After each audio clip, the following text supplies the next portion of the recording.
Y'all know we stay getting them bags, nigga. We on our top notch shit, y'all already know. Shout out to Journey Beach, y'all know what's going on in Flint Town. Yeah, it's the king. Section 107 of the Copyright Act 1976, allowance is made for fair use for purposes such as criticism, comment, news reporting, scholarship, and research. Fair use is a use permitted by copyright statute that might otherwise be infringing. Nonprofit, educational, or personal use tips the balance in favor of fair use. Make sure y'all continue to pray for this family and my sister Tish, 23. Shout out to her, and they strengthen the Lord. Make sure y'all pray that God will reveal who this person is, or they'll turn themselves in Jesus' name. Painting the car, doing the interior, something for my son. Me and Jay had already been up. We had been up all night. All freaking night because of another situation that happened. I'ma just say it like that. Okay, we didn't even get up to that evening. Well, when Jay's dad came, and everything happened real quickly. Dad came by the house with these two other gentlemen. Well, Jay was gonna pay the guys. Was supposed to be giving them money to do whatever work he was gonna have them do. I don't fucking know. And the money. He had got $8,000 out of the $10,000 band. He left $2,000 sitting on the bed. He had told me he was finna, pay the guys. He finna holler his daddy for a minute. Okay. Now, I told my daughter. My daughter was 12 years old at the time. Jay went outside with his dad. All this happened real quickly because Jay wasn't even outside 20 good minutes. Well,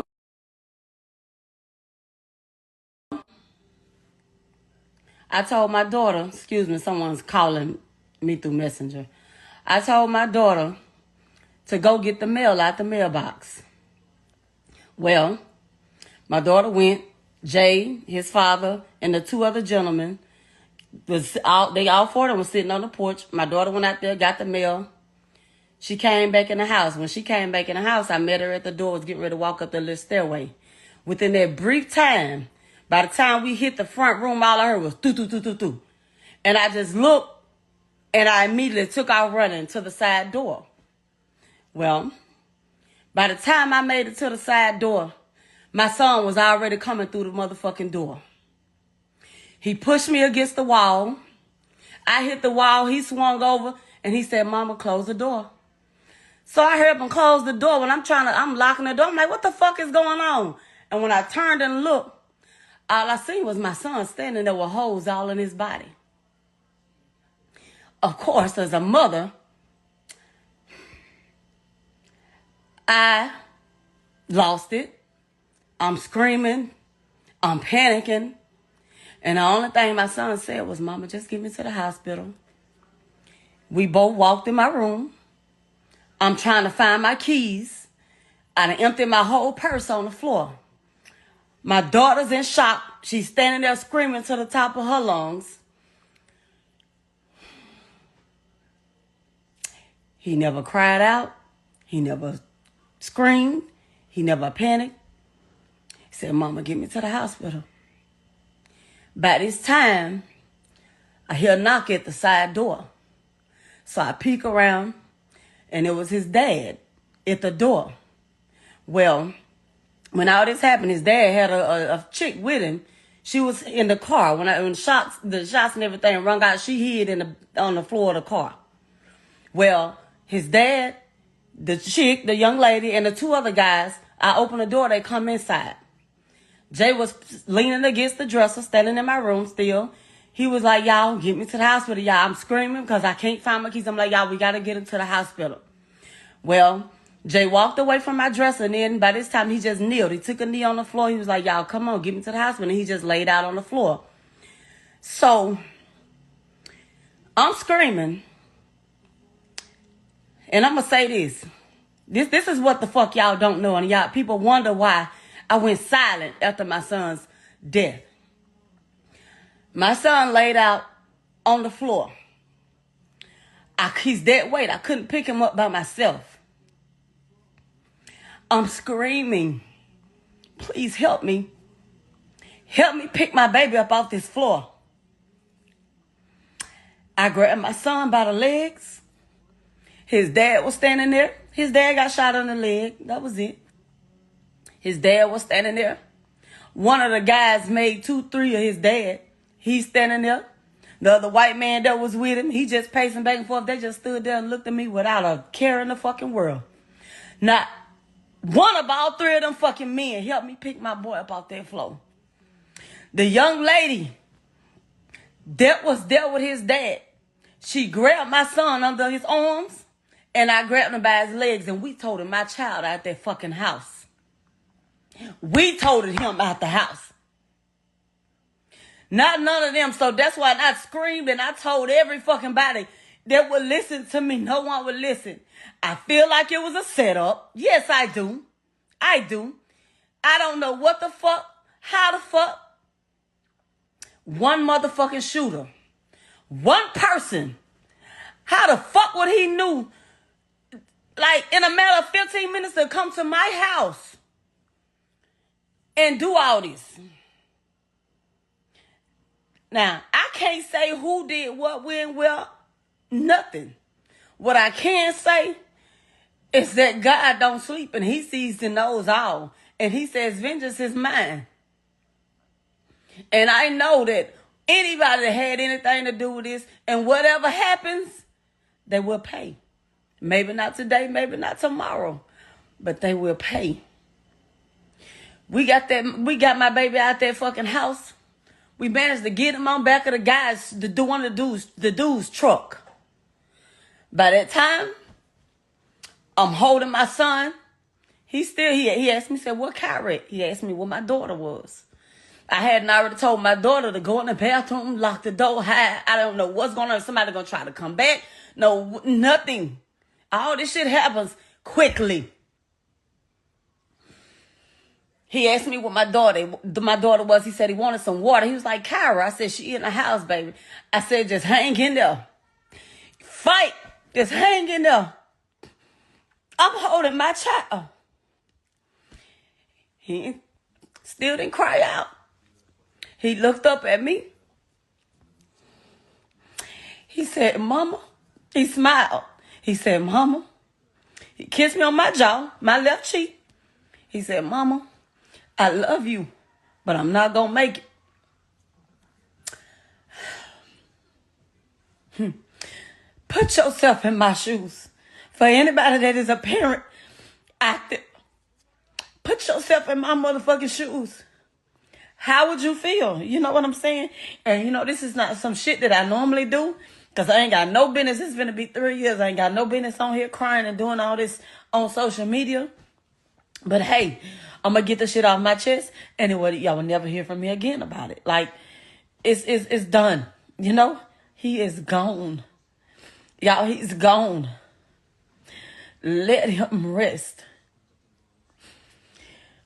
The ambulance and the police made it there real quickly. They screamed, was telling me to get out the way so they can work on him. I didn't want to let him go. So I had to move. They got him, and when they put him on the stretcher, the words that came out of his mouth, he looked up at the big guy. He said, man, you set me up. Dude went hollering, no, no, no. Well, they got him in the ambulance and stuff. I don't even know how the fuck I ended up on the ground. I don't even fucking know. It's just a lot was going on. My oldest son made it there. He came and grabbed me. He was like, with my brother. I said they got him in the ambulance. He walked me over to the ambulance. Opened the door. Jay was sitting there, just calm. He was just propped up, just sitting there chilling. So y'all said, you all right, nigga? You all right? And the last words, the very last words that I heard come out of my son's mouth was, I'm not going to make it. That was it. Well, we went to the hospital. Of course, there was 1 million people at the hospital. They locked the hospital down.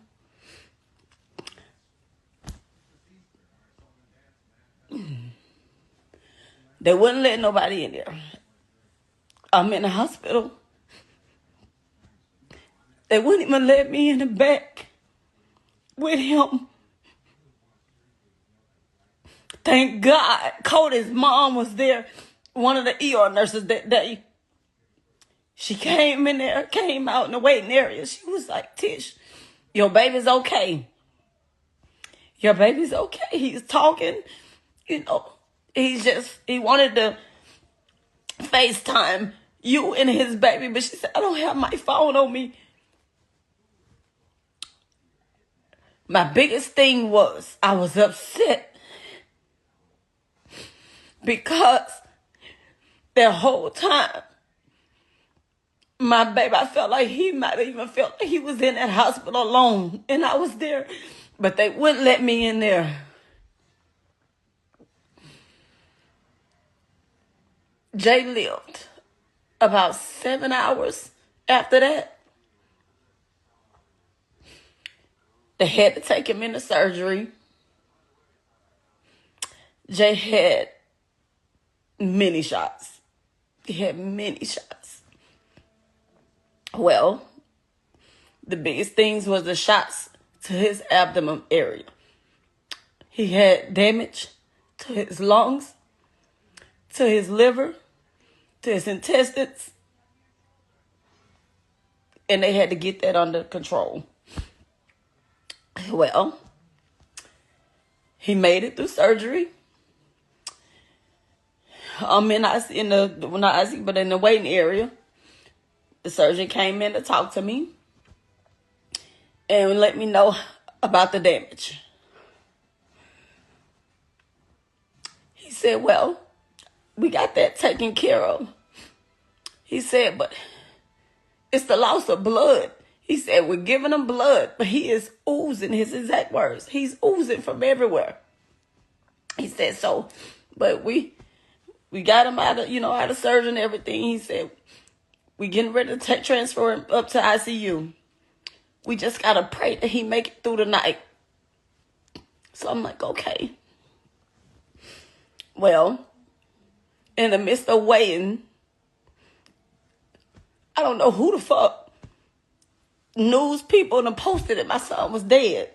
I hadn't even been notified, They came back in there and told me my son was gone. He coded. His blood pressure dropped too low and they couldn't get it back up, and he coded. Now, y'all been wanting to know what happened so badly. So many lies about what happened that day and this, that is sickening. I've never, and it's going to be 3 years, I've never got on here and I've never spoke about it. Nothing. It has taken me so much.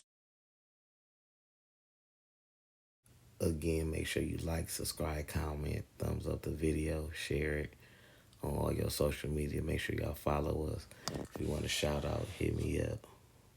I'm glad that Tish cleared this up because I always wonder what happened to Jay Young, and I always like 23.